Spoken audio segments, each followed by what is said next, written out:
এবারের নির্বাচনে তৃণমূল ধূলিসাৎ হয়ে যাবে, বাংলায় প্রতিষ্ঠিত হবে বিজেপির সরকার। বৃহস্পতিবার ভোট প্রচারে বেরিয়ে এমনটাই দাবি করলেন মালদা বিধানসভা কেন্দ্রের বিজেপি প্রার্থী গোপাল চন্দ্র সাহা।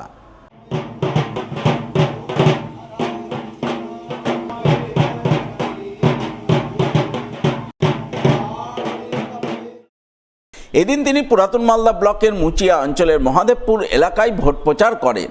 প্রচার শুরুর প্রাক্কালে শ্রী শ্রী বাসন্তী দুর্গা মাতার আশীর্বাদ কামনা করেন। এরপর তিনি মুচিয়া এলাকার দলীয় নেতাকর্মীদের নিয়ে বিভিন্ন এলাকায় ঘুরে ঘুরে ভোট প্রচার করেন। রাজ্যে তৃণমূলকে সরিয়ে বিজেপিকে ক্ষমতায় আনার আহ্বান জানান।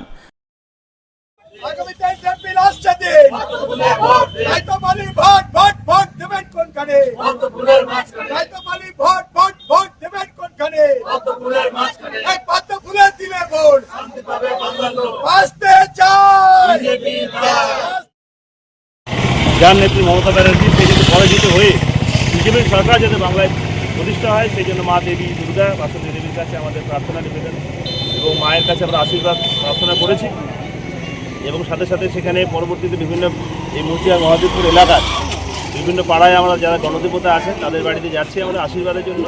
স্বতঃস্ফূর্তভাবে মানুষ আমাদের আশীর্বাদ করছেন, বলছেন এবার বিজেপি সরকার হবে। বাংলায় তৃণমূল কংগ্রেস বিদায় দিচ্ছে, আর সময়ের অপেক্ষা।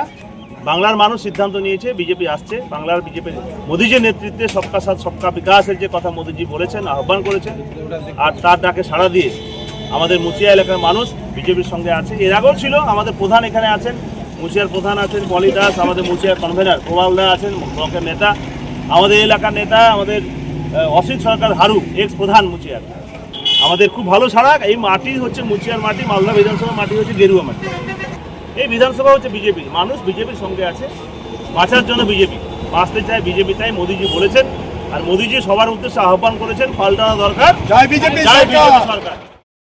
পুরাতন মালদার শাহপুর সেতুমারে দলীয় নির্বাচনী কার্যালয় উদ্বোধন করে কর্মী সভার মাধ্যমে ভোট প্রচার চালালেন মালদা বিধানসভার তৃণমূল প্রার্থী লিপিকা বর্মন ঘোষ। কর্মী সভার পর তার উপস্থিতিতে কংগ্রেস ছেড়ে বেশ কিছু কর্মী যোগদান করেন তৃণমূলে। যোগদানকারীদের হাতে দলীয় পতাকা তুলে দিয়ে তাদের তৃণমূল দলে স্বাগত জানান তৃণমূল প্রার্থী লিপিকা বর্মন ঘোষ। কিন্তু এই বিধানসভায় বলছে অতটাই বহিরাগত নয়। তার পাশাপাশি আপনাদের বলি যে আমি দুম করে কিন্তু এই রাজনৈতিক জগতে চলে আসিনি। দীর্ঘ 13 বছর থেকে আমার রাজনৈতিক অভিজ্ঞতা রয়েছে। আমি মানুষের কাজ করেছি, পরিষেবা দিয়েছি।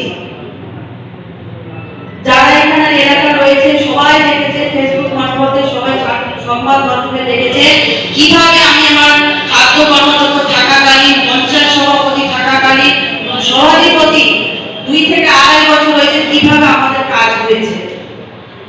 তো কোনো একটা এলাকায় আমি যখন কথা দিয়েছি, আমার ইলেকশন টাইমে যখন সভাধিপতি, যখন আমার জেলা পরিষদের ইলেকশন টাইমে কথা দিয়েছিলাম, সেই সময় কথা আজকে 70 থেকে 80% কাজ হয়েছে। কথা দিয়েছি, কথা রেখেছি। আপনাদেরও তাই আমি আজকে এই জায়গায় দাঁড়িয়ে, এর আগে অনেক মিটিং দিয়েছি, আপনাদেরকে এখানে এসে করেছি, সভাধিপতি হিসাবেই করেছি, আপনারা অনেকেই আমার মুক্তিদের আছেন। সেক্ষেত্রে আমি আজকে দাঁড়িয়ে কথা দিচ্ছি, আপনারা আমাকে 23 এপ্রিল জোড়াফুল চিহ্নে বিপুল ভোটে জয়যুক্ত করুন। আমি আপনাদের পরিষদের সেবা দেবো। পরিষেবা কাকে বলে আমি